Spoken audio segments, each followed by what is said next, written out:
안녕하세요. 경제미녀입니다. 최근 미국 주식이 전체적으로 조정을 받고 있습니다.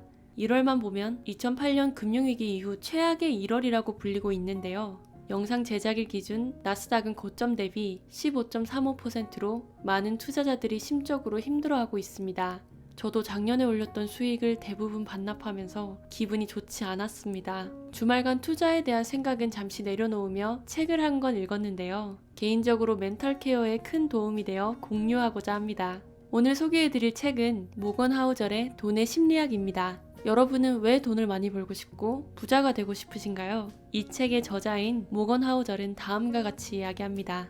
돈이 주는 가장 큰 배당금은 내 시간을 마음대로 할 수 있는 능력이다. 내가 원할 때 원하는 일을 원하는 곳에서 원하는 사람과 함께 원하는 만큼 오래 할 수 있다는 사실은 그 어떤 고가의 물건을 주는 기쁨보다 더 크고 지속적인 행복을 준다. 그리고 여기에는 반드시 돈이 필요하다.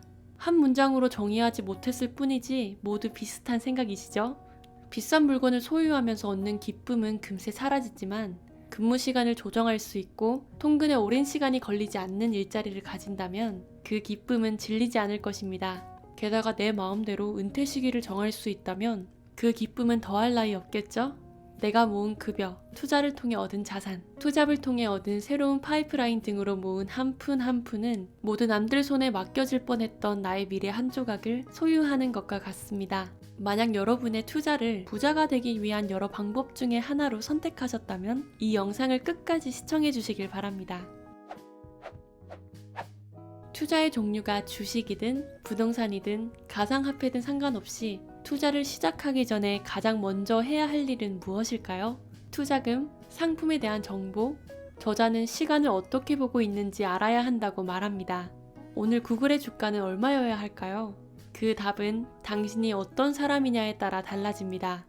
30년을 내다보고 있다면 구글의 30년간 예상 현금 흐름을 할인율로 할인하는 분석에 들어가야 좋은 가격이라고 할 것입니다. 만약 10년 내에 현금화할 계획이라면 향후 10년간 기술업계의 잠재력과 구글의 경영진이 비전을 실천할 수 있는지에 대한 분석을 통해 가격을 산출해야 합니다.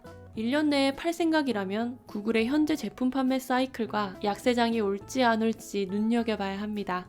데이 트레이더라면 그 기업의 경쟁력, 현금 흐름보다 어디서 매매가 많이 일어나는지에만 집중합니다. 투자를 시작하기 전 중요한 마인드 세팅은 내가 시간을 어떻게 보고 있는지 이해하고 나와 다른 게임을 하는 사람들의 행동에 설득당하지 않는 것입니다. 우리나라 투자자들은 유튜브나 다양한 매체의 영향으로 인해 장기 투자자를 지향하는 사람들이 많이 늘었습니다. 하지만 실제로는 보유기간이 과거에 비해 더 짧아졌습니다. 21년 투자 열풍으로 인해 많은 사람들이 새롭게 투자에 나섰기 때문일지도 모릅니다. 현재 우리나라 투자자들은 1년은커녕 3달도 보유하지 못합니다. 투자에 나서기 전에 내가 어떤 게임을 하는 투자자인지 다시 한번 더 생각해 봅시다. 자신이 어떤 투자자인지 알아냈다면 또는 어떤 투자자가 되고 싶은지 정했다면 다음은 2가지에 대해 더 생각할 필요가 있습니다. 바로 리스크와 복리입니다. 투자를 할 때 리스크는 필연적으로 따라옵니다. 매일경제에 따르면 올해 들어 서학개미들의 미국 증시 3배 레버리지 상품 순매수 규모가 9천억 원에 달하는 것으로 집계되었다고 합니다. 뿐만 아니라 일부 투자자들은 런던 거래소에서 나스닥 5배 레버리지를 매수한다고 합니다. 이러한 상품들은 나스닥이 1% 오르면 5%의 수익을 얻을 수 있지만 반대로 나스닥이 1% 떨어지면 5% 손실이 생기기 때문에 주의해야 합니다. 본인이 리스크에 대해 충분히 알아보고 투자하는 것이 아니라면 이 책에서 이야기하는 리스크에 대해 한 번 더 생각해 볼 필요가 있습니다. 물론 큰 돈을 벌려면 리스크를 감수해야만 합니다. 하지만 그 리스크 때문에 내 모든 자산을 잃을 수 있다면 그 어떤 리스크도 감수할 가치가 없습니다. 계획이 계획대로 되지 않을 때를 위한 계획을 세워두는 것이 중요한데요. 이러한 계획을 세우기 위해 필요한 것은 저축입니다. 저축은 우리에게 선택권과 유연성을 제공하며 내가 원하는 기회가 올 때까지 기다릴 수 있는 능력을 줍니다. 저축의 혜택은 간절한 순간 갑자기 찾아온 절호의 투자 기회를 잡을 수 있게 해줍니다.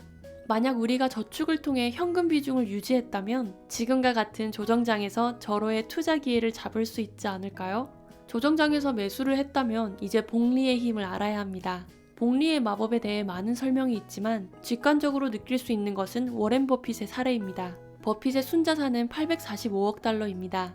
그중 842억 달러는 50번째 생일 이후에 축적된 자산인데요. 버핏이 진지하게 투자를 시작한 것은 10살 때였습니다. 지속적으로 투자한 워렌 버핏이 30살이 되었을 때 순자산은 100만 달러였습니다. 만약 그가 연간 22%라는 놀라운 투자 수익률을 거두면서 60이 됐을 때 투자를 그만두고 은퇴해서 골프를 치며 손주들과 시간을 보낸다고 가정해볼게요. 그의 순자산은 대략 얼마 정도일까요? 1190만 달러입니다. 그의 순자산인 845억 달러와 비교하면 99.9%가 적은 금액이죠. 사실 그의 성공의 진짜 열쇠는 75년 동안 그가 경이로운 투자자였다는 점입니다. 위험한 점은 복리가 직관적으로 와닿지 않을 때 우리가 복리의 잠재력을 무시하고 다른 수단을 통해 문제를 해결하려 한다는 사실입니다. 이 그래프는 워렌 버핏의 버크셔 해서웨이의 주가가 캐시우드의 아크 인베스트먼트 플러그십 펀드인 아크 이노베이션을 따라잡는 그래프입니다. 꽤 괜찮은 수익률을 계속해서 올리는 게 더 훌륭한 투자다. 최대한 오랫동안 반복적으로 할 수 있는 투자 말이다. 이렇게 저자는 복리의 힘을 설명하고 있습니다.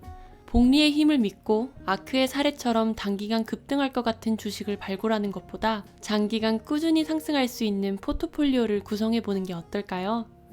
최근 미국 주식은 우크라이나를 둘러싼 미국과 러시아의 갈등, 조기 자산 매입 종료, 금리 인상, 빅테크 규제 등 다양한 원인으로 인해 깊은 조정을 겪고 있습니다. 하지만 우리의 돈의 심리학이라는 책을 통해 어떤 투자자인지를 결정하고 나와 다른 게임을 하는 사람들의 행동에 설득당하지 말아야 한다는 것, 리스크에 대한 생각과 저축의 중요성, 복리의 힘, 이 세 가지에 대해 알아보았습니다.